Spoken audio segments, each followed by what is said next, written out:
an avid reader. You'll hear more about books that I love, but about 3 years ago, I was reading about neuroplasticity. I'd never heard that term before, but instantly I was hooked. It's all about the science of rewiring your brain for success, and I thought I need to know more about that. So what is neuroplasticity? Neuroplasticity is just the simple fact that your brain is changeable or plastic. You can physically change the hard wiring of your brain by the actions that you take. For example, if for some reason you were in a tragic car accident driving home today and you lost the sight in your eyes, what would happen is that the visual cortex in your brain would physically in your brain begin to shrink in size. But the other areas of your brain would begin to expand. Your sense of hearing, that physical size in your brain would begin to expand. Your sense of touch would begin to expand. So what happens in your brain is based on what you spend the most time on, those areas expand. Many of you may be golfers. You know when you're playing and practicing a lot, you get better. For some of you, you may be pianists, and you know that when you're practicing the piano, you get better. It's because you're giving more real estate in your brain to the activities that are important to you. So why is this important as we begin this idea of the 7-minute revolution? Your brain has a finite amount of capacity. There's only so much time that you have things for, and there's really only so much capacity in your brain that you have time to think about things. You have to begin to decide now what is going to be most important to you. And then we see a lot of people asking us questions. As I wrote the book, The 7-Minute Difference, Allyson, why this 7-minute thing? Well, it all boils down to how long you can pay attention. And in the research that we've done, we found that through neuroplasticity, many people have a 7-minute attention span because of television. That's right.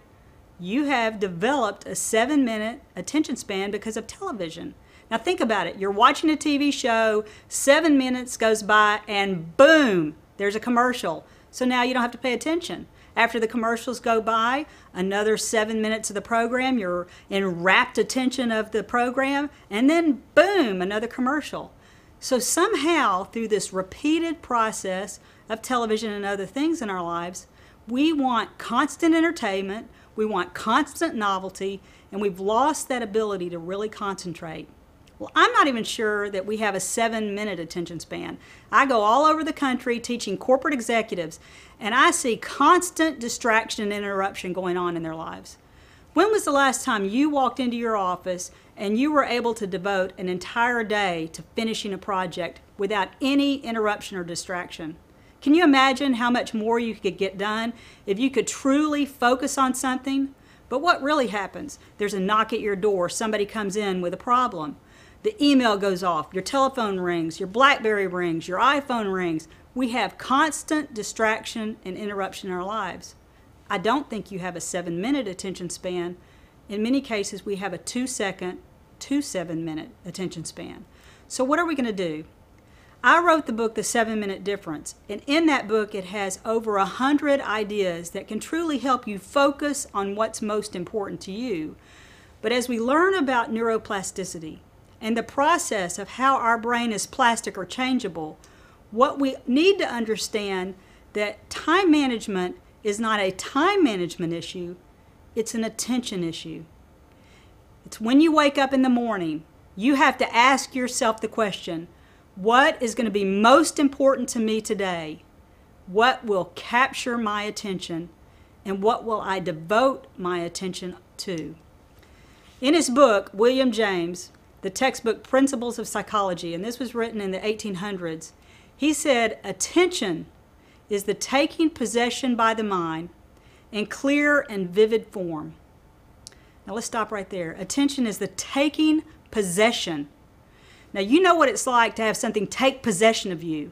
It's exciting, it's novel, it grabs you, and it makes you want to do the things. It makes you want to be involved in that activity. When was the last time you really had an activity that took possession of you in your mind, your body? I want to live a life doing things that are important enough to me that they take possession of my heart and soul. That's when you'll begin to cross that line and start doing things that matter to you. Attention is the taking possession by the mind in a clear and vivid form. He goes on, of one out of what seems several simultaneously possible objects or trains of thought. Now, this is how the brain works. When you have a conscious thought, you can only have one conscious thought at a time. This whole idea of multitasking just doesn't work. As a time management and organizational consultant, we see people trying to do thing after thing after thing all at the same time. They're trying to eat their lunch, answer the telephone, answer emails, sign off on reports. What you're really doing is simultaneously, very quickly switching from task to task. And your brain can't keep up. You're having to go from thing to thing. But with attention, you have to choose which one thought you're going to decide to focus on. Now, why is that important? When you decide to choose to focus on one thing, guess what you have to do? It is focalization, concentration of consciousness, or at its essence, focalization and concentration. Boy, I want that in my life. If there's something that I'm willing to do, I want to do it well. I want to be able to focus on it, I want to concentrate on it, and I want to be able to mark it off my list. But here's where most people don't really get the whole thing. If you focus on one thing, it instantly implies that there's a withdrawal from some things in order to deal effectively with others. Every day you wake up, there are probably hundreds of things that you need to do. Things that are circling in your mind, from the dirty garage to the things and clutter in your car, to the button that's not sewn on your jacket, that's been not sewn on your jacket for more than a year. And as you reach in your closet to get the jacket, you can't wear the jacket because there's no button on it. All of those things circle in your mind. You have to decide what you will focus on. So as you focus on one thing, you are deliberately choosing to not focus on other things. So it implies the withdrawal from some things in order to deal effectively with others. The final sentence of this paragraph, and is attention, is a condition which has the real opposite from the confused, dazed, scatterbrained state, which in French is called distraction. Distraction. How much distraction do you have in your life right now? In fact, one of my friends said, Allyson, distraction comes from an ancient word known as distraction. And I thought that was pretty funny. I said, well, what was it? And he said, it's an ancient form of torture. They would take your left arm and tie it to one horse. And they would take your right arm and tie it to a second horse. They would take your left leg and tie it to a third horse. They would take your right leg and tie it to a fourth horse. They would slap the horses, and the horses would distract you. I have felt for years that I've lived in a constant state of distraction, pulled in all areas, pulled by my job, pulled by finances, pulled by goals and dreams. What kind of state of distraction are you living in now?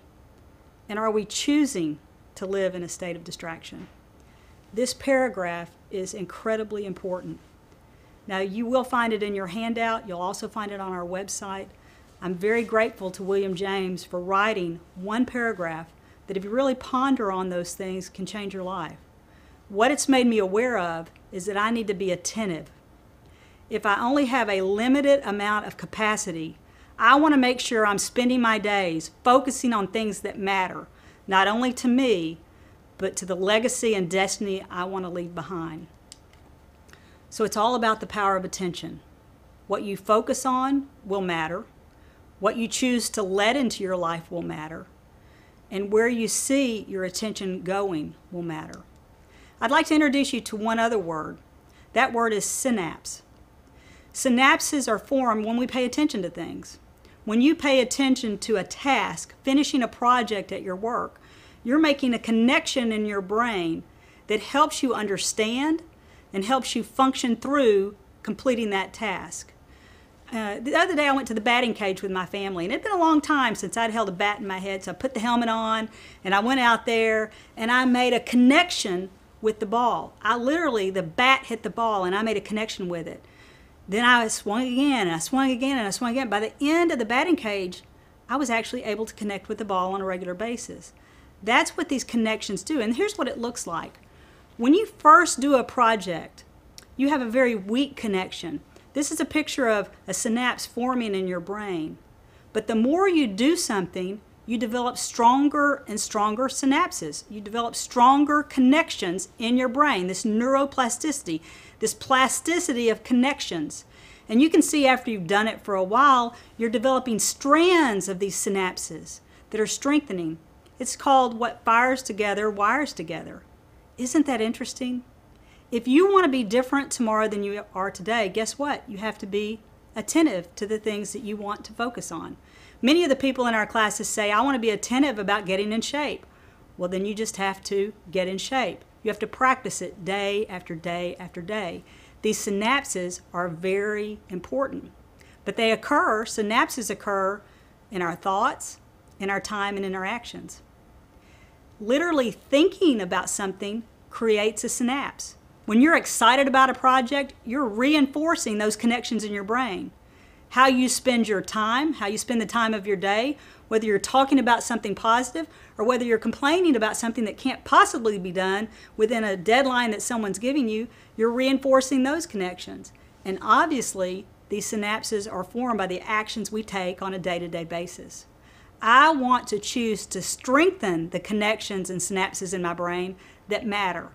If I have a limited amount of capacity, then don't I want to focus my attention on the thoughts, the time, and the actions that will make those things happen in my life. Paying attention matters. In fact, in her book, Wrapped by Winifred Gallagher, the main theme of that book for me could be summed up in one sentence, and I thought it was great. She said, your life is the sum total of what you focus on. Wow, that's amazing. Your life is the sum total of what you focus on. She's saying that your reality, the life that you lead, is dictated by what you pay attention to. It's dictated by how you spend your time. I want my life to matter, so I need to begin to focus on things that bring me joy, that bring me fulfillment, that draw me towards that destiny. Your life is the sum total of what you focus on. She also said, the skillful management of attention is the key to happiness and fulfillment. It's all about attention. We're going to be really talking about that as we go through the 7-minute difference, because I think you can focus your attention 7 minutes at a time. Now here's your first pop quiz. As we bring this picture up, what is this a picture of? No, it is not an aerial photograph of Jonesboro, Arkansas, where I live. That was a good guess, though. I know that's what you were thinking. It's actually the head of a farm animal. Can you see it now? It's the head of a big farm animal that you see in the fields in Arkansas. It's the head of a cow. Yes, let me help you. Now you can see it. You can see the ear and the eye and the jawline and the other ear and the eye. As I bring it out, you can now see the cow. Now, I'm going to take it back. Now can you see the cow? This is what attention is like. Once you draw attention to something, just as I drew the attention to the head of the cow, once you see it, now you can't do anything but see it. In this class, the 7-minute revolution, I want to give you time to draw attention to what's most important in your life, to your goals, your priorities, your values, your hopes, your dreams. And once you see those things, your life will never be the same. My life changed in 7 minutes, and I really believe your life can change too. It changes when we begin to focus on things that we want to pay attention to. Those are decisions we get to make every day. I want to focus on things that matter. We're so glad to have you here today, and we look forward to taking you into the second section on prioritizing, organizing, and simplifying your life.